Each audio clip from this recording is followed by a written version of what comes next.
Some abandoned places are empty, but some are never really alone. From churches where children sing for eternity to organs that play themselves, and ghost weddings that never end, these stories reveal horrors lurking in plain sight, frozen in time. Of forgotten churches, haunted by what should never have been left behind. Stay with me, because what you're about to hear will make you question every shadow, every whisper, and every place that's been abandoned, forever. The Bells of St. Augustine's. Marcus Chen had photographed over 50 abandoned buildings across Texas, but nothing prepared him for St. Augustine's Church outside of Lampasas. The weathered limestone structure sat at the end of a dirt road that seemed to stretch endlessly through dying mesquite and prickly pear. It was February and the winter sun hung low and weak in the sky, casting long shadows that made the church's broken steeple look like a crooked finger beckoning him forward. The local historical society had hired Marcus to document the church before the county demolished it in the spring. Built in 1887 by German immigrants, St. Augustine's had served the community for nearly a century before the congregation dwindled and finally disbanded in 1984. Since then, vandals and weather had taken their toll. Marcus parked his truck and grabbed his camera bag, noting how quiet everything seemed. No birds sang. No insects buzzed.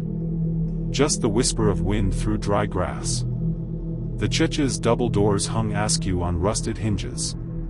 Inside, afternoon light filtered through gaps in the roof, illuminating dust motes that swirled like tiny galaxies. Pews lay scattered and broken, their wood gray with age. Marcus began shooting, capturing the Gothic windows with their remaining shards of colored glass, the water-stained walls, and the altar where a bronze cross still stood untarnished despite decades of neglect. He was adjusting his tripod when he heard it. A bell. Clear and resonant, it rang once from somewhere above. Marcus froze, his hand still on the camera. The church had no bell. He had researched the building thoroughly. The original bell had been sold in 1986 to help pay off the parish's remaining debts. He looked up at the open ceiling, at the skeletal remains of the bell tower visible through the gaps. Nothing hung there but shadows and empty air. The bell rang again. Then again. A slow, steady tolling that made his teeth ache.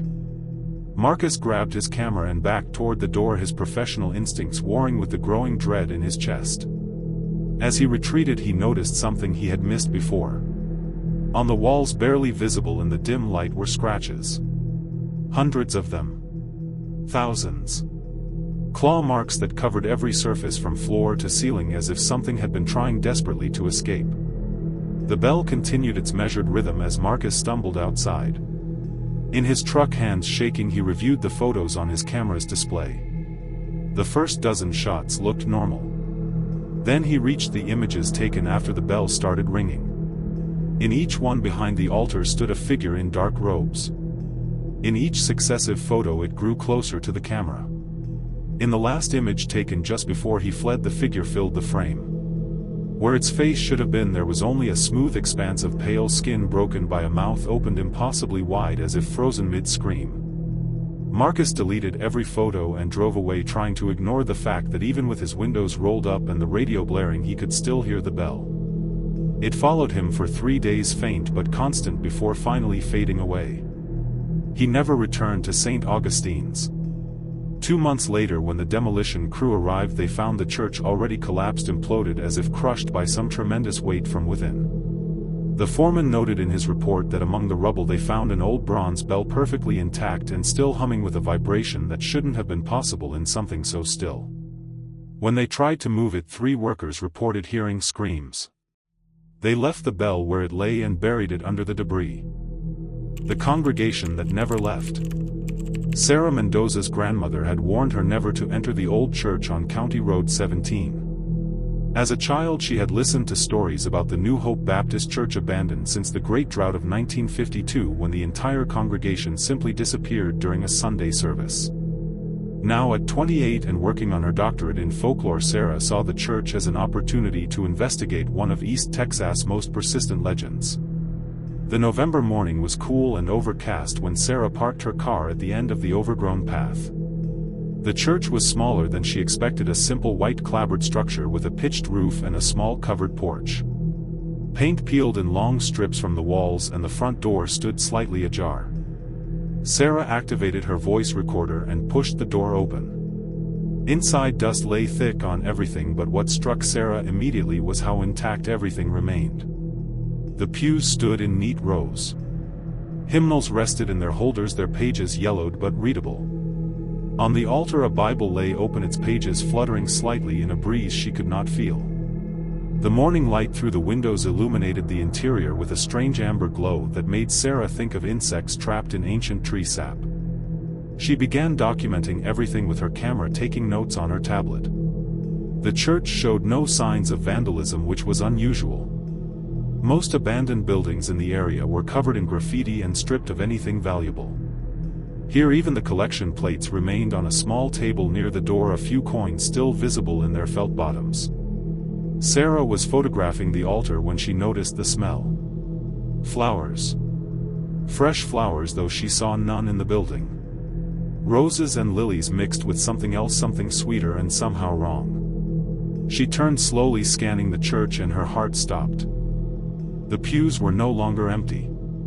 In each one sat figures utterly still, their heads bowed as if in prayer. They wore clothes from the 1950s, the women in modest dresses and hats, the men in suits, despite the heat that must have filled Texas in those days. Sarah's rational mind screamed that this was impossible.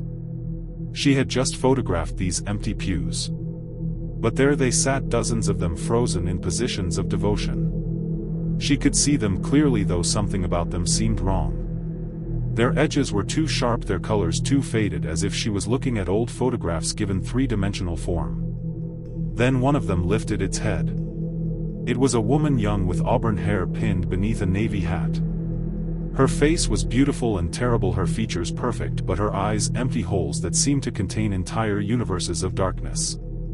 She smiled at Sarah, her lips moving silently, and one by one the other figures began to raise their heads. Sarah ran. She burst through the door and stumbled down the steps, falling hard on the gravel path. Behind her she heard singing. Voices raised in a hymn, beautiful and pure, coming from the church. She scrambled to her feet and looked back. Through the windows she could see the congregation standing now, their faces turned toward her, their mouths moving in song. But the windows were dark, showing her only reflections despite the morning light that should have made the interior visible. In her car Sarah discovered her camera had no images of the church's interior. Every shot she had taken inside showed only black. Her voice recorder played back nothing but static, and underneath it the faint sound of singing. She left her doctoral program the following week and moved to Oregon. Sometimes on Sunday mornings she still hears the hymn. She can never quite make out the words, but she knows with absolute certainty that if she ever does understand what they are singing, she will have to return to that church and take her place in one of those pews, joining a congregation that has been waiting 70 years for their service to end. The baptism. The old Bethesda church near Tyler had been abandoned for 15 years when James Reeves and his urban exploration crew decided to spend a night inside. The church was famous locally for its baptismal pool, a rare feature in rural Texas churches installed in the 1920s when the congregation had briefly swelled with oil workers and their families. James had seen photos online. The pool was deep, lined with white tile that had cracked and stained over the decades, its water long since drained. James brought 3 friends, Kelly, his girlfriend of 2 years, and brothers David and Mike Chen.